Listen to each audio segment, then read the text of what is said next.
नमस्कार, मैं डॉक्टर कंचन सिंह भारत होम्योपैथी में आप सभी का स्वागत करती हूँ। और आज के इस वीडियो में मैं आपसे बात करने वाली हूँ कि गर्मियों के मौसम में एक सोरियासिस पेशेंट अपने खाने में किन किन चीज़ों को शामिल कर सकता है। आप सभी को पता है कि सोरियासिस होता क्या है। सोरियासिस ये हमारे स्किन डिसऑर्डर है जिसे ऑटोइम्यून डिसऑर्डर कहा जाता है। जब आपकी स्किन की सेल नॉर्मल सेल से ज़्यादा ग्रोथ करनी स्टार्ट हो जाती है तो क्या होता है कि आपकी अभी पुरानी स्किन की शेडिंग हुई नहीं है, नई स्किन बनती जा रही है, जिसके वजह से पेशेंट को कुछ सिम्टम्स उनके शरीर पे आने लगते हैं, जैसे कि इचिंग होना, इन्फ्लामेशन होना, रेडनेस होना, चकत्ते बन जाना। अब ये चकत्ते किस कलर के होते हैं? सिल्वर कलर के होते हैं, तो इनको सोरियासिस कहा जाता है। क्यों? क्योंकि जो आपका इम्यून सिस्टम है वो बहुत ज़्यादा हाइपर एक्टिव होने के वजह से आपकी सेल्स की ग्रोथ बहुत जल्दी करनी स्टार्ट करती है। अब हम बात करते हैं कि गर्मी के मौसम की। गर्मी का मौसम है, गर्मी हमारे पीक पॉइंट पे है, बहुत गर्मी हो रही है, तो इसमें पेशेंट का अक्सर ये सवाल होता है कि गर्मी के मौसम में हम क्या खाएं जिससे हमारा सोरियासिस धीरे धीरे कंट्रोल होता जाए। क्यों? क्योंकि हमारी गर्मी के मौसम में ही सोरियासिस बहुत जल्दी एग्रावेट होता है। गर्मी का मौसम है तो जाहिर सी बात है कि गर्म हवा चलती है।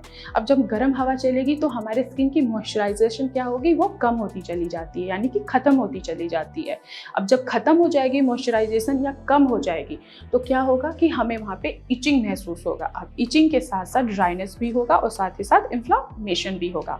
तो इसमें पेशेंट का अक्सर ये सवाल होता है कि हम क्या खाएँ जिससे हमारा मॉइस्चराइजेशन बना रहे।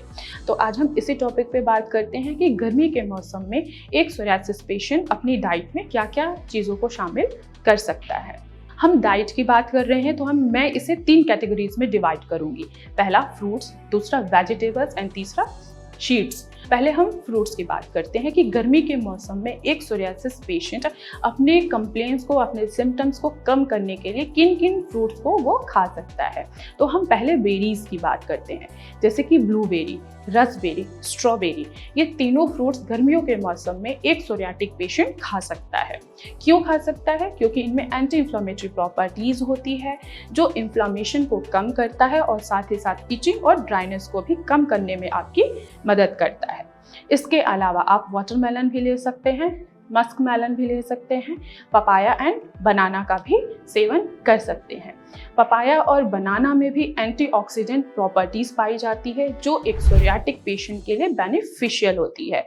तो फ्रूट्स में आप strawberry, blueberry, raspberry, watermelon, musk melon, banana, apple का सेवन कर सकते हैं। दूसरे कैटेगरीज की हम बात करते हैं, वो है हमारा वेजिटेबल। तो एक सोरियाटिक पेशेंट गर्मियों के मौसम में ग्रीन लीफी वेजिटेबल का सेवन कर सकता है। ग्रीन लीफी वेजिटेबल्स में आयरन पाया जाता है, मल्टीविटामिन पाए जाते हैं, साथ ही साथ पोटेशियम और साथ ही साथ ये एंटी इन्फ्लामेटरी और एंटीऑक्सीडेंट से भरपूर होते हैं जो आपकी इन्फ्लामेशन को, इचिंग को, रेडनेस को और साथ ही साथ सेक्सिस को भी वो कम करने में आपकी मदद करते हैं। तो एक सोरियाटिक पेशेंट गर्मियों के मौसम में जितने भी ग्रीन लीफी वेजिटेबल्स हैं, जैसे कि पालक हो गया, मेथी हो गया, बथुआ हो गया, फूल गोभी हो गया, पत्ता गोभी हो गया, लौकी हो गया, टिंडे हो गए, इनका सेवन आप कर सकते हैं। नेक्स्ट कैटेगरीज की बात करते हैं, वो है सीड्स। आप सीड्स का भी सेवन करके आप अपने सोरियासिस को समर सीजन में कंट्रोल कर सकते हैं।